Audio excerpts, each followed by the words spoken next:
Hey guys, you're watching Explore the Weird. I have more videos from Nathan Castle today. It's gonna get quite interesting. If you guys know anything about Nathan, he is a goon. He is a true goon. He is a member of this channel. Shout out to you, Nathan and Tay. Things are gonna get interesting. I have like 30 something videos that he's given me. I'm gonna try and get through all of them. Let's see. Let's see how far we get. All right, let's get right into it. But before we do, hey, are you a goon? Did you interact with the video? Hey, come on now. Come on now. It's this longer form content. I really react to the videos. And I give you content a lot, daily, Monday through Friday, 2 p.m. Eastern. And on Sundays, sometimes we do a live stream. All right, let's get it going. This man accidentally discovers a glitch in the laws of physics.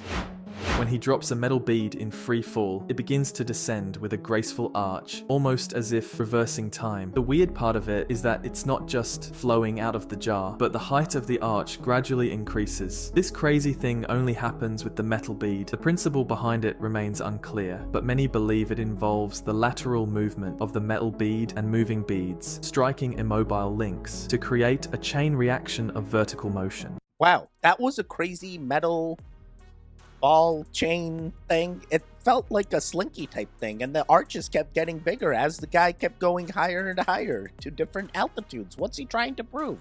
Oh, Teddy, it was a simulation. Yeah, where was the simulation? I mean, like, I feel like physics could probably explain that. I don't see what was so mysterious about it. I feel like other things have done similar things. All right, let's keep it going. The mainstream theories on what happened to the Roanoke colony may be wrong. The predominant view is that the colonists were killed by local Native American tribes who were angry about the English settlers encroaching on their land. Another is that the colonists integrated into local Native American tribes and abandoned their settlement rather than starve due to lack of food and supplies. It is also thought the colonists may have been attacked and killed by Spanish soldiers who wanted to eliminate the English presence. A more radical theory is that the colonists were taken by otherworldly beings. This includes fairies, as some believe the colonists were taken to fairyland as slaves. Some wild theories even invoke vampires, werewolves, and time travel. It is likely we may never know what happened, but some theories are more plausible than others. All right. I did not expect the fairies route. I thought they were gonna go aliens because it's always aliens, you know. That was interesting. That was definitely something I did not expect about the Roanoke colony. I think there's even a TV series with the Roanoke. It's quite interesting. I want to say that they did integration, that somehow they interbred with the natives there and moved locations, found a better location, and that's why the guy could never find his settlement once he came back after so many years. But hey, unless we have a time machine, we can only assume. But hey, wouldn't it be cool if it was fairies and like somehow they are now still living in the hollow earth and they have generations upon generations of them now? Oh boy, or they would be. I wonder if they evolved differently. I wonder what if they got like different things than us. Maybe they've actually figured out how to harness the free energy. I mean, we kind of figured it out. We're not just full. Never mind. We're going to keep it going. The SSR on Medan, a maritime mystery that emerged in the mid-20th century, involves a chilling distress call and an eerie discovery. In 1947, a distress message was received from the Dutch vessel Aran Medan, stating that the entire crew was dead, I die, and concluding with indecipherable Morse code. A rescue mission found the entire crew, including the ship's dog, lifeless, their faces frozen in terror, with no apparent signs of injury. Moments later, the ship mysteriously caught fire and sank.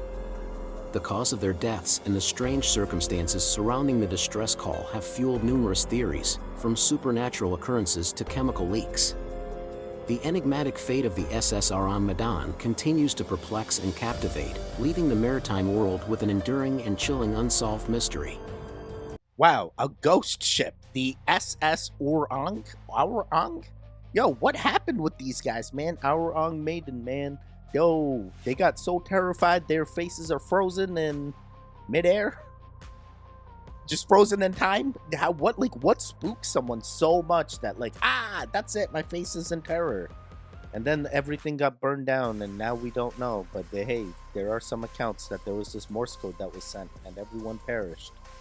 And Wait, did the survivors that found, or not the survivors, the rescuers that got there, once they seen, did they take pictures or anything? Or were we just going off of what they said? Hey, he said, she said. The dog was also lifeless. I mean, like, come on now. This is so hard to say.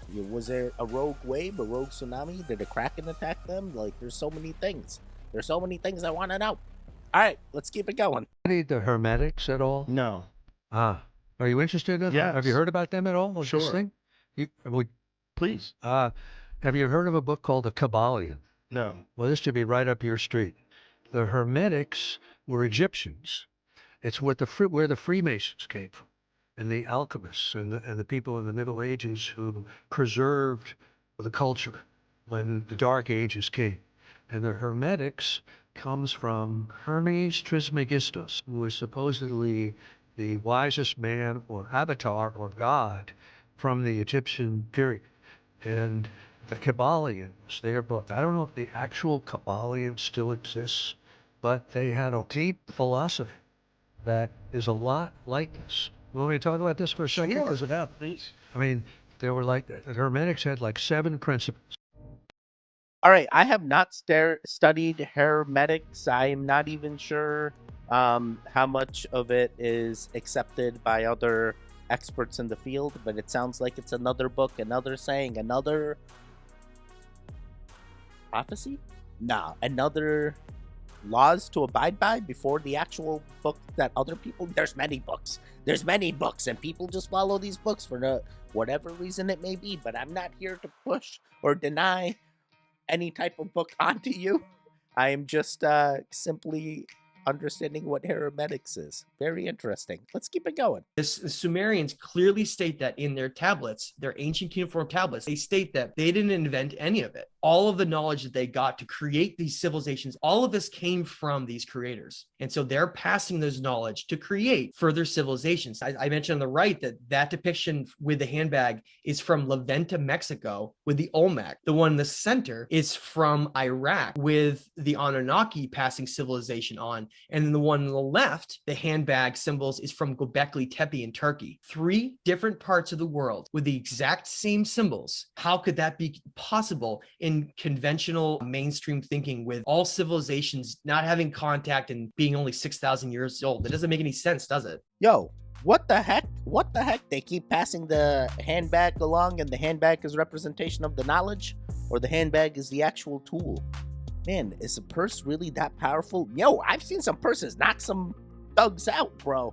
I've also seen some purses stop bullets, so don't underestimate a purse, especially one of those thick leather purses. I don't think brands matter. I think this never mind, just turned into something else, but quite interesting. I believe that there is someone else that is also controlling them as well. Maybe they have a 1% elite system also. They're like, we don't know everything, we just do the things. Someone else told us this. Is that what's happening with our scientists in our world? Hey, someone else told us this, and now we just blindly believe, and no one ever does any free thinking anymore. Hey, start doing those other tests. Just stop doing those paid tests. Make mankind that. Never mind. We're gonna keep it going. Do you know which is the world's tallest uninterrupted waterfall? Angel Falls, also known as Salto Angel, in Venezuela, holds this title with a height of 979 meters and a plunge of 807 meters. The waterfall cascades over the edge of the Ollantaytambo mountain in the Canaima National Park, located in the Gran Sabana region of Bolivar State. The falls are situated along a fork of the Rio Carapacupay Meru, which flows into the Churun River, a tributary of the Carao River, itself a tributary of the Orinoco River. Angel Falls boasts 2 world records. It is the waterfall with the greatest total height, as well as the waterfall with the greatest uninterrupted drop. I did not know about this waterfall. Quite interesting that it's uninterrupted, and it's also the tallest. So what's Niagara? The one that has the most volume or something? Is Niagara even that cool? Is that just how they trick us into go looking at Niagara Falls? Oh boy. There's many falls everywhere. They all look quite nice and scenic, and I always am appreciative of nature. All right, let's keep it going. Hey, good morning, guys. Welcome to work. 6:56 a.m. on a Thursday morning. Good morning, guys. How's everybody doing? And our Father, who art in heaven, hallowed be thy name. Thy kingdom come, thine will be done on earth as it is in heaven. Won't you give us this day our daily bread and forgive us of our trespasses? We forgive those who trespass against us. And lead us not in temptation, but deliver us from evil. For thine truly is the kingdom, the power, and the glory forever and ever. I love you guys. Good morning. God bless everybody. I'm going to jump out real quick and catch this if I can. Oh, yeah. Yeah, absolutely, guys. Freaking alien sky up there is so crazy. You know what I mean? So good morning from way out here, man. Insane in Maine. In the AM. God bless everybody. Our Father. Oh, I already did that. I love you guys, man. I forget sometimes. Peace out. God bless. Look at that. That's crazy, man. Amen. It just stretches over the head, you know? Alright, man. Peace out. It's like a friggin' eye, doesn't it? Big time, man. I'll poke you right in the friggin' eye, jackass. I love you guys, man. Peace out, Abe. I'm not really sure. I guess what I'm looking at, the cloud way that it is laid out is definitely weird. It's like one gigantic stray array of like sorts. It definitely looks weird and very like linear. But the eye thing I think is just a stretch. But hey, it definitely appears, hey, you got a very scenic sunset. That's what I say. But the video was titled, God just kicked it up a notch. Red dragon passes over Maine and blocks out sun before sunrise. I didn't see any dragon. I guess the eye? Was this the dragon? Where was the dragon? I mean, I guess then again, we don't really understand dragons. Maybe it's a different form of dragon. You don't know. You don't know. I need to be right back. Someone is messaging me. I'll be right back. Then never mind. Never mind. You don't need to know why I'll be right back. I'll be right back. A few moments later. I was getting a feeling that the doll was creeped out and it needed a teddy. So I was like, all right, I'm going to go get the doll. I was getting it. Oh boy, Teddy, the dolls are talking to you now. You're going fully crazy. I know. Let me do the spiraling. You just do the watching. How you doing, Annabelle? She don't say much. She just look at you weird. That's exactly what she does. All right, we're gonna keep it going. I was just wondering if you saw any red dragons in there. See any red dragons? You see the red dragon? Take a good look. Yeah, there's no red dragons in there. I know. I'm feeling you there. All right, keep watching. We'll see where we get to. The Man from Taured is a perplexing tale of a mysterious traveler who arrived at Tokyo's Haneda Airport in the 1950s, claiming to hail from the non-existent country of Taured. Presenting a passport and documents that appeared authentic but lacked any trace of Taured on world maps, customs officials were baffled. He insisted Taured was a sovereign nation between France and Spain, yet no such place existed. Confined to a hotel for verification, the man mysteriously vanished overnight, leaving behind a perplexed investigation. Theories range from parallel universes to time travel, fueling speculation about man's origin and the possibility of alternate realities. The enigma of the Man from Taured remains an unsolved puzzle that tantalizes the imagination, prompting contemplation of realms beyond our understanding. All right, I've heard the Taured story before. Taured? There's many pronunciations and spellings. I'm not even sure at this point. But literally, it makes you wonder what exactly Taured is. I don't even know. The story itself is so puzzling. It feels like it's one of the first timeline hops or glitches. It literally feels like, hey, he was a sim that was dropped in the wrong universe, and then somehow when they locked him away in his room, he did the thing, and right when they were investigating him, he's gone. You know, they went to go open the door, guy's gone. Like, there's no other exits. Where'd he disappear? He's that good of a spy? Nah. There was like a timeline hop or something, and there's many accounts of this. Multiple people say they saw his passport. You know, would they just fake a fake nation's passport just to get this man on a flight? I don't think so. I feel like there was real authentic information, and the guy probably, maybe he saw the eye floaters and he figured out how to hop dimensions or something. I have no idea. All right, let's keep it going. United Arab Emirates is one of the first countries in the Persian Gulf region to use cloud seeding technology, a weather modification technique that improves a cloud's ability to produce rain or snow by introducing tiny ice nuclei into certain types of sub-freezing clouds. They use weather radar to continuously monitor the atmosphere of the country. Cloud seeding operations can enhance rainfall by as much as 30-35% in a clear atmosphere and up to 10-15% in a more humid atmosphere. The most common chemicals used for cloud seeding include silver iodide, potassium iodide, and dry ice, solid carbon dioxide. Liquid propane, which expands into a gas, has also been used. This can produce ice crystals at higher temperatures than silver iodide. After research, the use of hygroscopic materials such as table salt is becoming more popular. Cloud seeding is also referred to as man-made precipitation and artificial rainmaking. Cloud seeding is a thing. Cloud seeding happens. Cloud seeding is potentially what's causing all the floods. You don't know. What's causing all the floods? I'm trying to figure it out. It's just the creepiest thing. It's creepiest things. Why are we interfering? Wait, if we didn't interfere, they may not even have water. That land may be inhabitable. They're trying to do the terraforming. They need to terraform so they can make uninhabitable places habitable again. Yeah, habitable. Oh boy, we're really deep down in this rabbit hole, boys. Are we truly terraforming what we believe, or is other nefarious reasons happening in order to prevent our growth of sorts? They're using all this to make us assume that, yeah, we're doing the cloud seeding, but something else really going on. They're putting all this stuff in the air, and slowly the populace keeps decreasing. Never mind, here comes the spiraling. We're going to keep it going.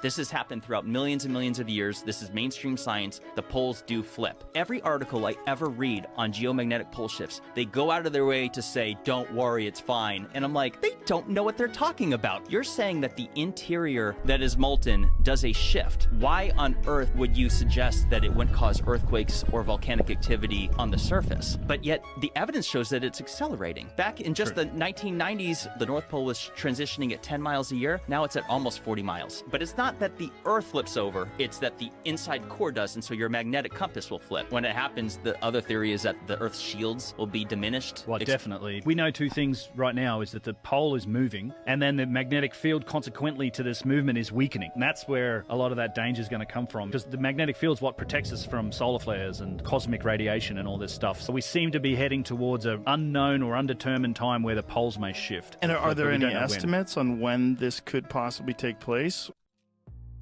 Bros, it may happen in our lifetime, and I'm ready for it. I've been warning the goons since the very beginning. Annabelle, I feel like you may not survive this one, but it's okay. We're gonna be there with you in spirit. Actually, don't be there with you in spirit. I've heard that the actual representation of you is doing very bad things. Wait, why are you still here? All right, oh boy, it's got full control, Teddy. It's taking over you. I don't know. It keeps sending me messages. I'm just kidding. Calm down, goons. Teddy's becoming possessed right in our very eyes. Oh boy, the goons are... oh no, goons can't be spiraling. The goons need to start saving. So yes, this pole shift could very well happen in our lifetime. If it does, be ready for it. Hey, things may rock you. Things may scare you. But hey, we're still going to be here. We're still going to exist. And that is the goal. Yeah, let's keep it going. What happens if the Earth's poles shift? Ever wondered what happens if the Earth's poles shift? It's a phenomenon known as geomagnetic reversal. This isn't like flipping a coin. It's a slow process that takes thousands of years. During this time, multiple north and south poles could exist simultaneously.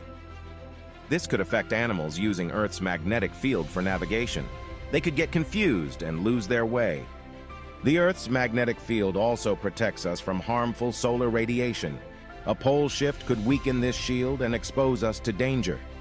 Leave a like and subscribe or follow for more videos like this. Yeah, I guess a pole shift could happen. If it does happen, everything's going to be scary. Everyone's going to be different. Everything's going to change. I 100% believe. I 100% believe.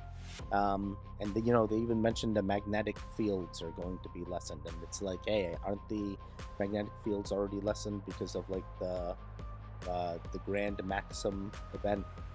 Oh boy, I probably said that. Probably something else now. Wait, maximum, Grand Rising. Oh boy, I already forgot the event. All right, that's a whole different event with the sun, but the sun could be why the magnetic fields are also diminished, you know. And oh boy. All right, we're gonna keep it going. This surgeon shut everyone up. As you can see, this video proves that surgeons have incredible precision. Today, with just these little everyday tools, this surgeon decided to make an origami. Just look at how precise the folds are. It almost looks like a robot did it, because in fact, his colleagues had told him that he wasn't capable of handling these instruments properly. So he set out to prove them wrong. Now I'm immediately more confident about my operation. Magnificent. Yo. That is so cool. That is so cool. There was a lot of precision there. Hey, the surgeon was good, but maybe a robot can do it better. I'm gonna trust the robot over the surgeon, Teddy. Yeah, that's what a lot of people keep trying to tell me as well. Hey, there's a lot of human error, and the robots won't make the human error. But if we give the robots the AI, and then the AI is able to think like a human, and then won't the AI make errors? Oh boy, you see? I'm doing the thing. Oh man. But yet again, I'm for singularity. So yeah, let the errors come. We need to make them better, and maybe there'll be less errors than human errors. You don't know.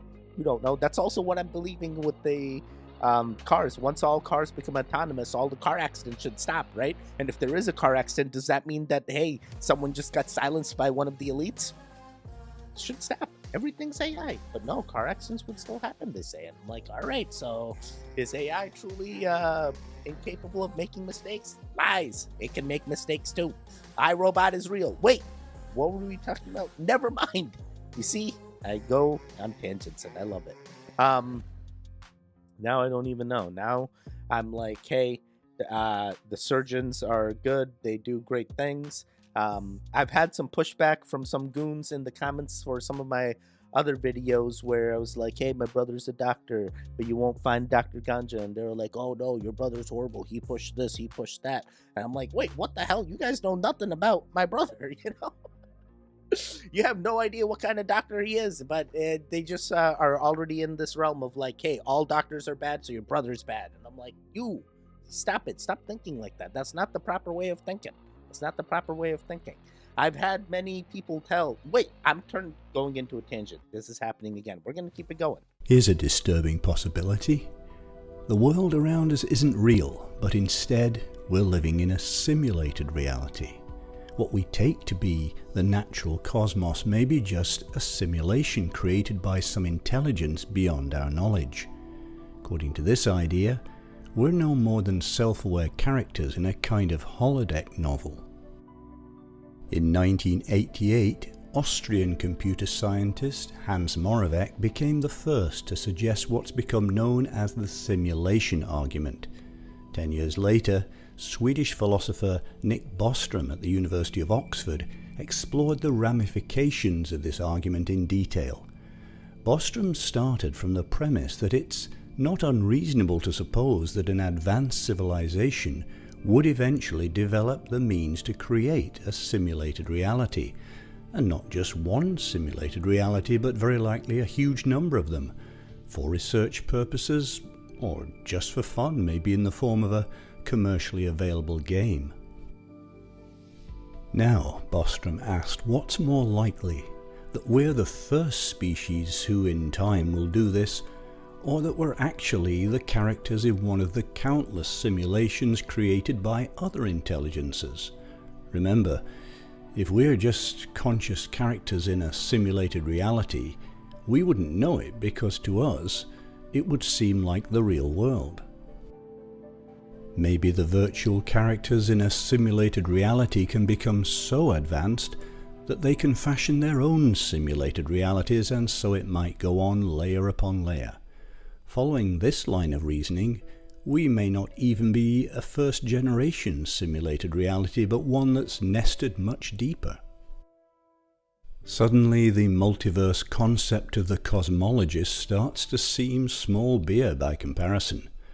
Reality itself might be a relative concept, and in truth, there's an untold number of simulated realities, many of them inhabited by sentient beings who are under the illusion that they live in the one true reality, arranged in a mind-bogglingly vast hierarchy.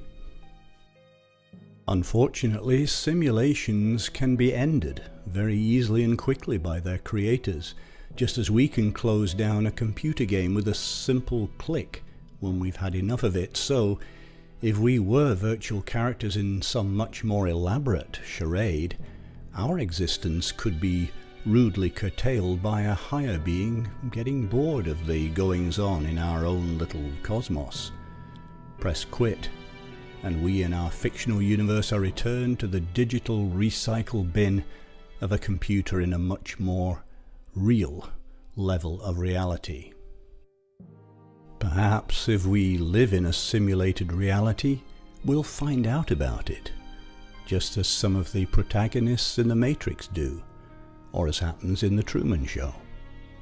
Then we might find some way to pop out of our simulated reality into the reality level above us. After all, whether we're participants in a simulated reality or not, we are conscious entities, and we're ambitious and smart. On the other hand, if we are characters in a simulation, perhaps ignorance is a blessing. The obsolescence of humanity would be tragic enough. The discovery that we'd been totally irrelevant all along would be very hard to swallow.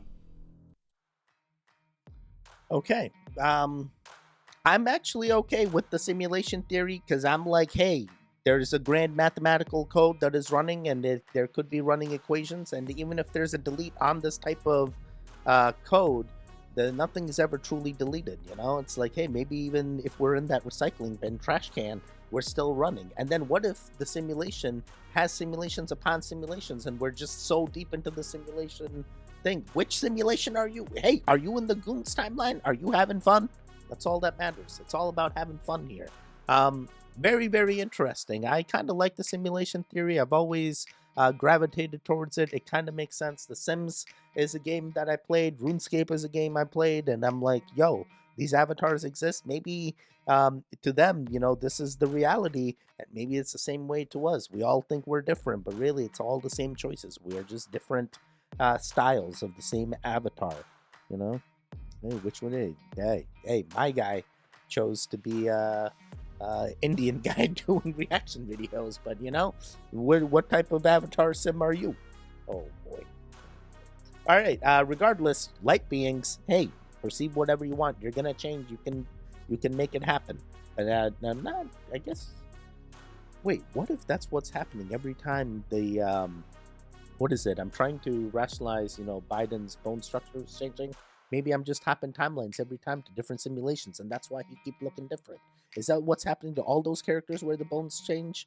And they're like, oh, he had a butt chin before, and now he does. I'm sorry, I'm spiraling again. Harvard opened up a field of study looking into ancient Greece and psychedelic drugs. And it's all about these enlightenment ceremonies that they were doing. They were drinking wine that was laced with ergot, which has psychedelic properties. They were tripping balls. This is where they had the Eleusinian mysteries. Like all these different people from all over the world would come to have these experiences with these people and drink this wine. So many philosophers were a part of that made quotes that we still use today. Yeah, the foundation of our language, the foundation of Western thought, it's all Greek. Foundation of democracy. This whole Eleusinian mystery thing, all that was like, these people were most likely at least some time while they were there tripping balls. Wow. That is interesting. Didn't they also have like lead in? Oh no, maybe that was wrong. Lead in their wine and stuff too. I mean, then again, is lead really bad for you? Yeah. Then again, never mind. Never mind. Oh boy. Lead was what stopped the radiation from coming into the homes. They said, never mind. Here comes the things. Oh boy. Yes, the wine made you see things. The stoned ape theory sounds more and more like a real thing, Daz, and we're seeing it in real time. Oh boy, we're just we need to trip in order to see the things, don't you know? I'm gonna take this DMP and we'll see how it goes. And they're like, all right, let's put it in the wine. Hey, this berry makes you see things. Okay, let's put it in the wine. Recently, I made a wine from black grapes from Chile, and I'm telling you, it's been a month into this process. Started with 5 gallons of like must, and now it's like 2 gallons of wine. So we'll see how it turns out. But I'm so excited for it. Not that I even drink. I just want to say that I made wine now, which I guess I have. So I can now say I made wine. All right, we're gonna keep it going. We're gonna do just one more. Just one more. Born of fallen angels and human women, the Nephilim were giants who roamed the earth, spreading fear and chaos. Their supernatural strength and unholy origins make them the stuff of nightmares. Okay. Giants born of fallen angels, the Nephilim. I mean, I've heard of this. They've interbred with our species, and this is the chaos that now they're saying is a potential thing that existed in our timeline. Very interesting. This is a weird one to end on. Maybe we should do one more. Bonus one. We're doing a bonus one. Picture this. Somewhere in the heart of the United States, a colossal mystery looms large Devil's Tower. It is a petrified giant, frozen in time, or a mind-bending rock formation plucked from the pages of science fiction. Brace yourself for a wild ride because geologists can't agree, leaving the truth shrouded in mystery. But here's where it gets truly insane. This gargantuan wonder was declared the United States' first national monument by none other than President Theodore Roosevelt in September 1906. Standing a staggering 867 feet tall with a summit sprawling across 1.25 acres, it's not just its size that's jaw-dropping. It's also the fact that Native American tribes like the Lakota, Sioux, Cheyenne, and Crow hold it sacred, each weaving their own spellbinding legends around its towering presence. Are you ready to delve into the depths of this mind? Tell us in comment, have you ever visited that place? Yo, even the experts don't agree on what the Devil's Tower is. I mean, before I talked to Nathan, I did believe that, hey, maybe it is a tree, and then Nathan kind of told me about like density and how like trees can only grow so tall, so like for something of that sort, it just wouldn't be plausible. It's more of like a plugged up volcano that has eroded over time. But the Devil's Tower, the way it's shaped, the way it looks, it really do look like a tree, guys. Oh man, maybe it was the original tree of life and it was a monument declared a national monument. Oh boy, it makes you wonder. It makes you wonder, hey, I will never know. We need that time machine. The time machine gonna affirm so many things. Is that what started the simulations? They were like, hey, in order to figure this out, instead of the time machines, we're just gonna simulate it and see what would happen in order to make these things happen. Oh wow, so this is how Stonehenge was created. Oh my god, we're just gonna simulate how it could be. We're gonna introduce UFOs and see what the populace does. We're gonna do all these things and see how they interact, and then we're gonna go do that in our world. All right, you guys, we have made it to the end. How you doing? Thanks, Nathan. Thanks. I planned to get through 30-something videos, and, you know, I ended up only getting through, like, 20-something, it looks like.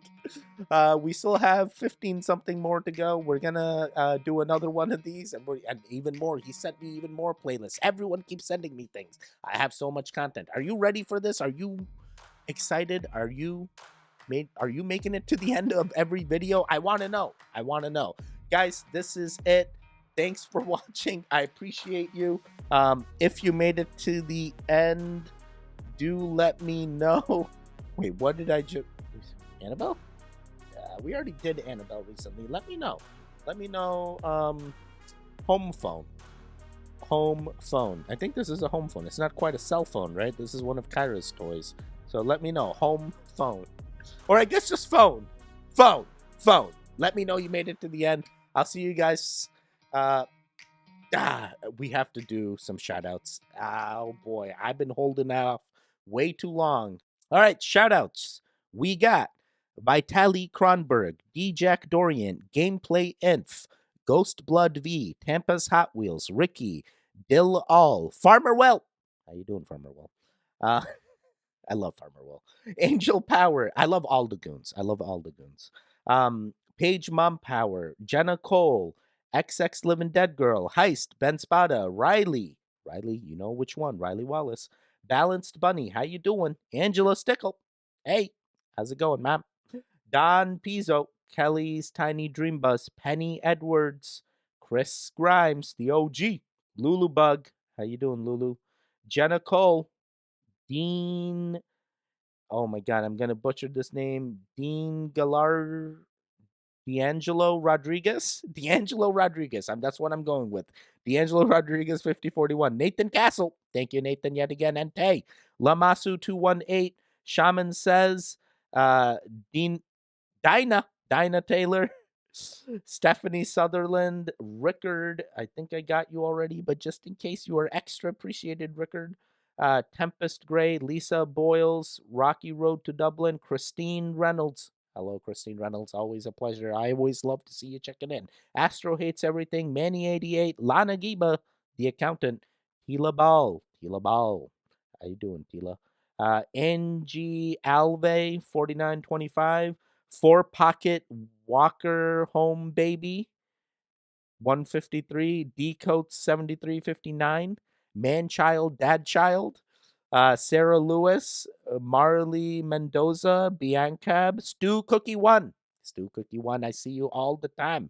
Victor Cordero, JCM 1945, John Smarty, John Keane, Shan Ray, 4731, New Intrusive Thoughts, Divine Architecture, or Dev in Architecture? I think it's Divine. Mr. and Mrs. and Rapture Farms. Literally all the Rapture Farms. We love you all. Mary Savy, 8908. Lady Christina, Mallory Cobb, Dragon King Flame, 3170. Tanya, nice to see you, Tanya. Dextro Bill, Ben Perry, and last but not least, Bella Donna. Guys, these are true goons. I needed to give you that shout out because in my brain, it's like you guys deserve it. You guys deserve it. I see you guys coming back all the time. And that doesn't mean if you're not in the list, hey, you're not a true goon. Hey, Teddy didn't shut me out. That means keep interacting and I'm going to get you on the next one. Guys, till next time, stay safe, stay strong, and phone home. I mean, home phone. I mean, just phone. Just phone. There's no camera there. Just phone. Just phone. All right. Goodbye, goodbye, goodbye. There should be videos on the screen now. Keep getting your goon fix in. Watch more videos. I shall see you on the next one. And the one in the middle, you can subscribe and view my channel. All right. Now, goodbye.